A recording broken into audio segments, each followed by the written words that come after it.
네, 지금까지 374만여 명이 코로나19 백신 1차 접종 완료했습니다. 정부는 상반기까지 한 1,200만 명 접종을 목표로 하고 있죠.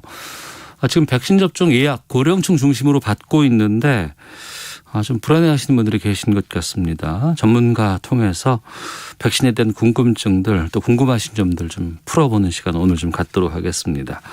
코로나19 예방접종 대응 추진단 예방접종 피해 조사반에서 위원 맡고 계십니다. 순천향대 의대 서운숙 교수를 연결하겠습니다. 안녕하십니까? 네, 안녕하십니까. 서운숙입니다. 네. 먼저 어제 월요일인데 주말 효과라고 하지만 619명 많이 나왔고 오늘은 좀 줄어서 528명의 신규 확진자 상황입니다. 지금 상황은 어떻게 진단하세요? 아마 5월 어린이날, 어버이날 같은 가족 모임도 많았고요. 네. 지난주에 보니까 이동인구가 상당히 많다고 들었습니다. 또 봄나들이 증가 이런 것 때문에 확진자가 더 많이 발생하는 거 아닌가 생각이 들고요. 네. 또 어떤 경로로 감염률지 모르는 경우가 25%라고 하더라고요. 그래서 좀 심각하게 받아들이고 있습니다. 네. 그러니까 지금 백신 접종 시작됐다고 해서 뭐 갑자기 줄어든다거나 이럴 수는 없는 거 아니에요? 그렇죠. 예.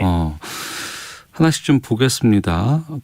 어제 기준으로 고령층 백신 접종 사전 예약률이 42.9%라고 하는데 이 수치는 어떻게 보세요?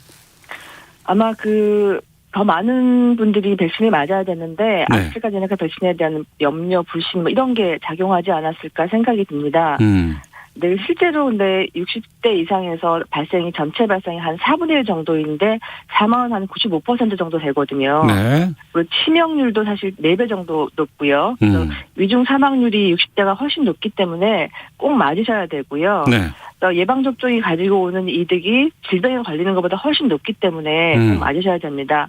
또 불안해하시는 면에서는 60대 이상 어르신의 한 99.8%가 네. 특별한 이상 반응 없이 접종을 하셨습니다. 실제로. 0.2%만이 이상 반응을 신고하셨는데 네. 그들 중에서도 한 90%는 열이나 두통, 근육통 같은 비교적 가벼운 증상이었기 때문에 네. 지나친 걱정하지 마시고 접종하시길 권고드립니다. 그러니까 지금까지 맞은 분들 보니까 99.8%는 이상이 없었고 이상 반응을 신고하신 분들이 0.2% 또 이 가운데도 뭐 90% 이상은 큰 문제가 없는 그런 상황이라고요? 네네 그렇습니다. 근데 이 수치 보면은 이렇게까지 불안할 필요는 없을 것 같은데 좀 불안감이 좀 너무 좀 증폭된 게 아닌가 싶기도 한데. 그런데 이제 60대 이상에서는 하루에 한 650 일반 국민에서도 작년에 2019년 통계를 보면은 하루에 657분 정도 사망을 하십니다. 그래서 이러신 분들은 이제 실제로 접종하지 않으셔도 사망할 수 있는 그런 연령분이거든요. 네. 근데 이제 백신과 관련돼서 이제 사망을 하셨다고 하는데 나중에 다시 한번 말씀드리겠지만 저희가 피해 조사반에서 조사를 하고 또 부검을 하고 검사를 했을 경우에 실제로 백신과 관련되지 않고 사망하신 분이 상당히 죄송합니다. 상당히 많은데 그들이 전부 이제 노출될 때는 백신 맞고 사망하셨다 이렇게 돼서 사실은 많은 걸로 이렇게 알려져 있는 겁니다. 아, 그렇군요. 그 상황들을 좀 하나하나 좀 정리를 좀 하고 좀 풀어보도록 하겠습니다. 네, 그렇게 하겠습니다. 네. 먼저 이번에 성남에 있는 요양병원에서 확진자가 11명이 나왔어요. 네. 요양병원에 계신 분들은 지금 백신을 많이 이제 초반부터 이제 맞으신 걸로 알고 있는데 이번에 11명의 확진자는 모두 다 백신을 맞지 않은 경우였다고 하는데 그러니까 백신을 맞으면 안 걸렸다는 거 아니에요? 그렇죠. 그래서 지금까지 백신을 맞은 접종에서 군에서 보면 1회 접종만으로 한 85% 예방률을 보이는데요. 네. 접종하지 않은 군에서는 10만 명당 한 66명 정도 발생을 하는데 접종을 한 군에서는 10만 명당 7명밖에 발생을 하지 않았기 때문에 그러니까 이 수치를 보면 한 85% 예방을 할 수가 있고요. 실제로 코로나에 걸렸다 하더라도 예전에는 뭐 요양병원 이런 데 사망이 되게 많지 않았었습니까? 근데 코로나 접종 예방 접종 시행한 이후에 그런 단체에서 사망 건이 하나도 없습니다. 그래서 백신 접종을 하는 경우에는 100% 사망 예방을 할 수 있는 그런 효과가 있다는 것이 증명이 되어서 지금 말씀하신 그런 요양병원에서도 아마 미리 접종을 하셨다면 이렇게 확진자가 많이 나오지 않을 가능성이 많죠. 그런데 뭐 이 불안감 말씀하시는 분들이 이런 얘기해요. 나 백신 맞고 싶다. 근데 나는 맞는 게 아스트라제네카라고 하던데 이거는 네. 좀 문제 있는 거 아니냐. 난 화이자를 맞고 싶다. 이렇게 얘기를 하시고 또 보니까 아스트라제네카는 2,500원짜리고 화이자는 21,000원이라고 했는데 카톡에서 봤다. 우리한테 왜 이렇게 싼 백신을 맞게 하느냐 이런 말씀 많이 하시거든요. 여기에 대해서 좀 알려주세요. 네. 어쨌든 아스트라제네카 백신 같은 경우에도 뭐 우리나라뿐만 아니라 영국, 독일, 프랑스 같은 유럽에서 네. 149개국에 승인된 백신이고요. 네. 파이자 백신 같은 경우는 이제 미국, 영국, 독일, 이스라엘 같은 경우는 93개국에서 승인돼서 두 개의 백신 모두 합해서 113억 분이 이미 접종된 백신입니다. 네. 근데 이 백신 차이는 가격에서 효과가 차이가 있는 게 아니고 가격 차이는 제조 과정에서 있는 거고요. 예. 실제로 감염 예방 효과는 아스트라 백신이 86% 정도 되고요. 파이자 백신은 92.85% 정도 되기 때문에 네. 이 가격의 차이가 백신의 효과가 차이 나는 건 아니기 때문에 그건 잘못된 얘기라고 생각이 됩니다. 네. 근데 왜 이렇게 아스트라제네카는 싸요? 저렴한 건가요? 그거는 이제 아스트라제네카는 바이러스를 가지고 유전 물질을 이용해서 하는 거고 DNA라는 유전 물질을 가지고 새로 만드는 거고요. 네. 파이자 백신은 RNA라는 물질을 가지고 만든 거라서 이 물질 자체에 차이가 있어서 가격이 차이가 나는 겁니다. 그렇군요. 그렇다고 해서 무슨 뭐 이렇게 효과의 차이라든가 성능의 차이는 크게 두드러진 건 없다는 거죠. 예, 10%도 안 되는 효능 차이기 때문에 그 가격과 효능 차이는 크게 있다고 보여주기는 어렵습니다. 네. 그리고 앞서 99.8%는 괜찮다고 하지만 내가 0.2%에 들어갈 수도 있지 않느냐. 나 그래서 좀 불안해서 나 안 맞겠다. 다 맞으면 내가 안 맞으면 또 괜찮은 거 아니냐라고 주장하시는 분들도 계시는데.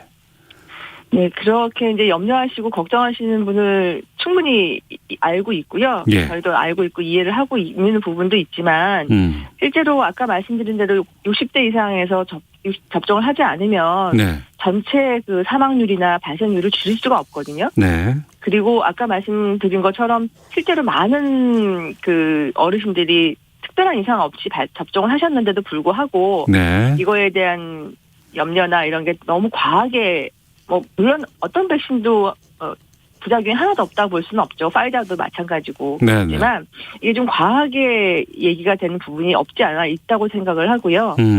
아까 말씀드린 대로 그 검사를 했을 때 사망하였거나 위중증이 있다고 했을 때 부검이나 검사를 통해서 뭐 심근경색이나 감염이나 폐혈증 이런 것 때문에 사망하시거나 위중증이 생기는 경우도 상당히 많거든요. 예. 그래서 너무 지나친 염려는 안 하시고 맞으시는 게 맞지 않을까 그런 생각이 들고요. 예. 백신 맞지 않으셨죠 아직? 전 못 맞았어요 아직. 네, 예. 저희는 이제 아스트라제네카를 1차 맞았는데요. 예. 연령층이 조금 젊을수록 그런 그 부작용이 좀 많고요. 실제로 부작용을 하는 것도 뭐 근육통이나 뭐 열 이런 것도 조금 더 심합니다. 근데 예. 연령층이 높을수록 그런 그 이상 반응이나 이런 게 훨씬 작기 때문에 지나친 염려는 안 하셔도 되지 않을까 저는 개인적으로 생각합니다. 예. 그러니까 백신의 효과, 그러니까 백신이 이제 몸 안에 들어와서 반응을 일으켜야 되기 때문에 그 후유증 같은 것들이 이제 이렇게 나타나는 건가요? 예, 면역 반응은 생기는 건데 실제 면역 반응도 개인별로 차이가 있어서 네. 많이 그 증상이 있는 분도 있고 아니면 뭐 아무렇지도 않게 지나가는 사람도 있는데 네. 실제로 이런 열이나 두통이나 근육통이 심했던 분하고 증상이 별로 없었던 분하고 그 항체가를 비교를 해봤더니 항체가 생겨야지 이제 우리 면역이 생기니까요. 네. 항체가를 비교해봤더니 별 차이가 없더라는 그런 연구들도 많아서요. 증상이 있다고 나쁘고 증상이 없다고 면역 반응이 없고 그런 건 아니기 때문에 개인 차입니다. 네. 그거는 그런 증상이 생기는 거에 대해서는 크게 염려 안 하셔도 되고요. 예. 대개 이틀이나 3일 정도 있으면 다 소실되는 일부 증상이기 때문에 그런 것 때문에 염려해서 하실 필요는 없고 아까 말씀드린 대로 여러 가지 뭐 0.2%라 하더라도 네. 그 실제로 그 0.2% 내에도 위중증은 별로 없기 때문에 그런 염려 너무 안 하셔도 되지 않을까 예. 그렇게 생각을 합니다. 그 이상 반응하면 신고하게 되어 있잖아요. 네네. 그 이상 반응 신고 사례가 접수되면 분석은 지금 어떻게 하고 있습니까? 이 부분을 많이들 궁금해하시더라고요. 네, 그게 이제 이상 반응 오면은 뭐 그냥 뚝딱해서 뭐 아니다 기다 이렇게 얘기하는 게 아니고요. 예. 이상 반응 단계는 한 3단계로 나눠질 수가 있습니다. 일단 이상 반응 신고가 접수가 되면. 네. 이제 일반 아까 말씀드린 가벼운 증상 이외에 위중증이 있는 경우에는 이제 지자체 역학조사관이 나가서 그 사람의 동선이나 이런 거 다 파악을 하고요. 접촉자는 다 파악을 하고 네. 이걸 근거로 해서 그 지자체 신속 대응팀이 있습니다. 그래서 네. 전문가를 포함해서 이제 그 지자체 역학조사관하고 합해서 같이 이제 인과성을 먼저 평가를 합니다. 백신과 인과성이 있나 없나. 네. 평가를 하면 이제 각 지자체에서 평가되는 게 뭐 중요가 많지 않겠습니다. 지금 저희가 한 주에 한 30개 이상 하는데요. 네. 그런 지자체의 모든 케이스를 모아서 중앙에 있는 피해조사반이라고 또 있습니다. 네. 이 피해조사반이라는 거는 이제 여러 선생님들, 여러 분야에서 참여를 하시는데, 소아청소년과 의사나 내과 의사, 감염내과 부분, 알레르기 전문 선생님, 신경과 전문의, 법의관, 식약처, 이렇게 한 10분 정도 모여셔서 예. 또 백신과 인과성을 2차적으로 판단을 합니다. 그러면 이걸 가지고 다시 전체 예방접종 피해 전문위원회라고 있습니다. 네. 여기에는 위에 말씀드린 피해조사반과 시민단체가 추천하는 변호사, 또 법의학자, 그런 분들이 다 또 포함이 돼서 15명 정도 구성이 되어 있는데요. 3차로 다시 면밀하게 정말로 이 백신과 이 증상이 백신과 인과성이 있나 없나를 평가를 하고 네. 보상 여부를 판단하는 그 3단계의 단계를 거치기 때문에 어느 부분에서 좀 부족한 부분이 있다 하더라도 다음 단계에서 다시 강화가 되거나 보충이 되는 부분이 있어서 네. 상당히 자세하게 저희가 분석하고 있다고 판단이 됩니다. 그렇군요. 그 백신 접종과 이상 반응 간의 인과관계가 확인된 사례도 지금 나왔어요? 인과관계가 확인된 사항은 그 중증 사례로 아나필락시스라고 그래서 예. 백신 맞고 나서 1시간 이내에 실신을 한다거나 혈압이 떨어진다거나 발진이 생긴다거나 이런 거를 아나필락시스로 하는데요. 네. 아나필락시스 명백히 인과성이 확인된 경우가 있고요. 열을 동반한 발작 같은 경우는 인과성이 확인되었습니다. 네. 기타 이제 일반 사항으로 아까 말씀드린 열이나 두통, 근육통 이런 것도 인과성이 인정되었는데요. 네. 예전에는 이게 1995년에 이런 보상이 처음 시작됐습니다. 예방 접종 후에. 그 당시에는 어린이들이 주로 국가 예방 접종을 했었고 성인 접종은 거의 없었거든요. 그래서 이제 그 당시에는 이제 이렇게 백신 맞고 문제가 생기는 경우가 본인 부담이 30만 원 이상인 경우에만 보상이 이루어졌는데요. 네. 이 코로나 백신 경우에는 한시적으로 30만 원 미만인 소액인 경우에도 보상이 됩니다. 그래서 3만 원, 4만 원 이런 경우에도 아까 말씀드린 두통 이런 것 때문에 응급실을 방문했다거나 네. 치료를 받았다거나 이런 거 다 보상을 하고 있는 그런 상태라서 소액 보상을 포함하면 많은 예에서 인과성이 확인되었습니다. 네, 어제부터는 인과성이 지금 불충분하다고 하더라도 1인당 1,000만 원까지는 의료비 지원한다는 게 발표됐잖아요. 네네. 이건 그럼 왜 그럴까요? 그게 이제 그 인과성이 부족하다는 게 불충분하다는 게 인과성이 아예 없는 그런 예를 제외하고 이거는 뭔가 인과성이 있을 것 같기도 한데 아직까지는 미국 질병관리본부나 유럽 의학처 같은 데서 백신과의 인과성을 인정하지 않거나 네. 아직은 증거가 부족하다. 그래서 애매하다 하는 그런 예들이 있습니다. 그래서 그렇지만 증상을 위중하는 그런 경우인데요. 백신과 인과성이 이제 인정이 되려면 우리나라만 인정되는 게 아니라 백신은 모든 나라에서 같으니까 그런 같은 나라에서 모든 나라에서 증례들이 많이 모여져서 그래 이거는 백신과 인과성이 있다고 인정될 때까지는 좀 시간이 걸리지 않습니까? 그런데 실제로 증상을 위중하니까 이 코로나 백신 접종에 한해서 한시적으로 이제 이런 경우에는 그 의료 지원을 한 1,000만 원까지 해주겠다 그런 의미니까 굉장히 그 고무적이고 중요한 사항으로 생각합니다. 그래서 위중이 있는데 이제 인정 못 받아서 치료를 못 하고 있는 그런 거를 막을 수 있는 그런 좋은 예라고 생각을 합니다. 네, 청취자분께서 이제 질문을 좀 많이 주시는데요. 9416님, 7416님 다 이런 문자가 왔어요. 접종 후 일주일 정도 몸살 통증은 문제가 아닌 걸로 통계가 잡힙니까? 제 주위에 있는 분들 일주일 정도 몸살을 앓고 있다고 하거든요. 라고 질문 주셨는데요. 2, 3일 말고 일주일까지 간다. 보통 이제 몸살기는 일주일까지 가는 경우는 그렇게 많지는 않고요.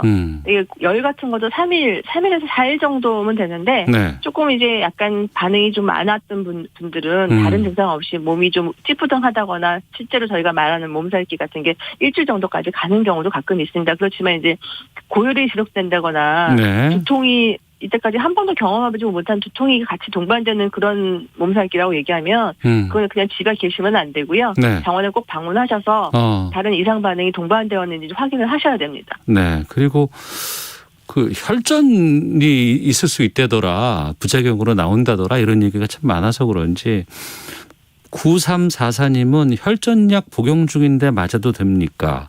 8847님은 혈전약 드시고 있는 70대 어머님 접종이 염려됩니다. 접종 후 혈전으로 부작용이 있지는 않을지요? 라는 질문이 있거든요.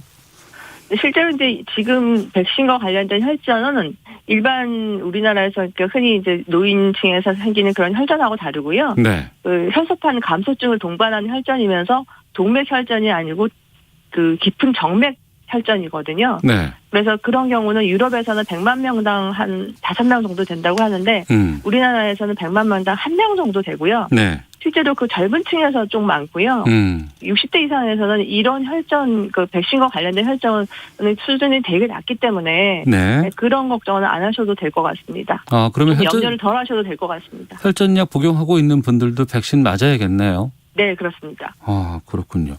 이 혈전 같은 게 이제 유럽 사람들의 인종하고 또 동양인들의 인종하고 이게 좀 차이가 있습니까? 나타나는 비율 같은 게? 네, 그렇다고 그 통계적으로는 그렇게 나와 있습니다. 유럽이 5배 정도 많은 걸로 되어 있고요. 예. 아까 말씀드린 백신과 관련된 혈증은 특히 이제 뭐 30대 정도의 50대 미만에서 더 많은데 50대 미만 여자에서 많다고 되는 특히 30대, 40대에 더 많은 걸로 되어 있어서 지금 우리나라에서도 40대 이하에서는 아스트라제네카 백신을 맞지 않도록 공고하고 있는 설정이고요. 네. 이제 5월 말 이후에 이제 그 대응 요원이나 이런 사람들 중에 30대에서는 아스트라제네카 백신 대신에 파이자 백신을 맞는 그런 스케줄로 지금 되어 있는 그런 상태입니다. 그렇군요. 그 최근에 뭐 40대에서 사지마비가 왔다더라, 몸을 가누지 못하는 사람들이 꽤 있다더라, 뭐 이런 또 소문도 들리던데 확인 좀 해주시죠. 사지마비 경우에는 그 의료인이 한 분이 이제 맞으셔가지고 네. 사지마비가 확인됐고 그리고 그거는 이제 여러 가지 그 진단명으로 확인됐는데 예. 그 진단명이 아직은 실제로 백신과의 연관성은 인정되는 부분이 아니라서요. 이제 맞으신 분은 백신 맞고 나서 그렇게 됐는데 왜 인정이 안 되냐 그러지만 아까 네. 말씀드린 여러 가지 그런 단계가 있어서 인정을 할 수가 없는 그런 단계라서 아마 그런 예 때문에 아마 그 1,000만 원씩 의료비 지원한다는 그게 만들어졌을 것 같습니다. 그래서 이런 증례가 많이 모여서 나중에 이후에는 뭐 1년이나 2년 이후에는 이거 백신과 관련성이 있다고 인정이 되면 네. 그런 이제 단계로 인정할 수 있는 인과성이 있다고 판단되는 단계로 되겠지만 지금 세계 어느 나라에서도 이게 백신량과 인과성을 인정하는 데는 없기 때문에 예. 저희도 그런 안타깝지만 애매한 그런 분류로 해서 인과성을 인정하기는 아직 증거가 모자란다 하는 그런 분류를 이번에 새로 만들었습니다. 그래서 알겠습니다. 거기에 포함되어서 지금 모으고 있는 그런 상태입니다. 예, 8121님께서 언론에서 부작용에 대한 과도한 보도가 오히려 맞고자 하는 사람들이 더 불안감을 가지고 있는 게 현실입니다. 언론 보도들 신중히 해야 합니다라는 의견 주셨거든요. 공감합니다. 네, 전 공감하고 있습니다. 근데 언론 같은 경우에도 뭐 오늘 확진자 중에서 접촉자 중에서 접종자 중에서 어떤 사람이 뭐 죽었다 이런 얘기는 나오는데 네. 그걸 보도 안 할 수는 없겠지만 저희가 실제로 피해 조사반을 해보면 네. 상당한 수가 앞에 말씀드린 여러 가지 다른 이유로 위중증이 생긴 경우가 많거든요. 근데 그걸 접하는 일반 사람들은 또 주사 맞고 나서 돌아가셨구나. 주사 맞고 무슨 큰 문제가 생겼구나. 이렇게 판단할 수가 있기 때문에 네. 그 발표할 때 아직은 어떤 모양으로 발표해야 되는 게 제가 정확하게는 아이디어가 없는데 그런 걸 좀 절제하는 방향에서 네. 하셔야지 일반 사람들이 접종하는데 좀 두려움이 적어지지 않을까 그런 생각을 하고 있습니다. 서 교수님처럼 이렇게 언론을 통해서 이 전문가분들께서 정확한 정보를 말씀해 주시면 많이들 공감하실 거예요. 이해를 하시고. 네, 자주 말씀드리도록 하겠습니다. 예. 8569님은 65세 5월 13일 접종했습니다. 지금까지 아무 반응 없습니다. 걱정하지 마시고 접종하세요. 3669분님은 마스크처럼 나를 위해서 또 상대방을 위해서 백신 맞았으면 좋겠습니다. 라는 의견도 보내주셨습니다. 혹시라도 청취자분들께 끝으로 당부하고 싶은 말씀 있으신지요? 네, 뭐 백신으로 인한 이상 반응의 우려로 백신 꺼리고 걱정하시는 분은 충분히 이해하고요. 예. 아까 말씀드린 대로 그렇지만 전체적으로 우리나라 이상 반응 신고율이 0.5%밖에 안 되거든요. 예방 효과는 이미 뭐 미국이나 영국에서 증명이 돼서 봉쇄가 완화되고 서서 일생으로 복구를 하고 있습니다. 네. 그리고 또한 코로나 백신의 이득은 코로나 감염으로 인한 여러 가지 위중증보다는 훨씬 높기 때문에 자신이 차례가 됐을 때 반드시 접종하시고 따라서 자신과 가족을 건강 지키시고 하루빨리 집단 면역이 이루어져서 일상으로 돌아갈 수 있는 그런 좋은 시간이 될 수 있도록 해체 해주셨으면 하는 그런 부탁 말씀을 드립니다. 알겠습니다. 지금까지 순천향대 서은숙 교수와 함께했습니다. 고맙습니다. 감사합니다. 예, 교통 상황 살펴보겠습니다. 교통정보센터의 김민희 리포터입니다.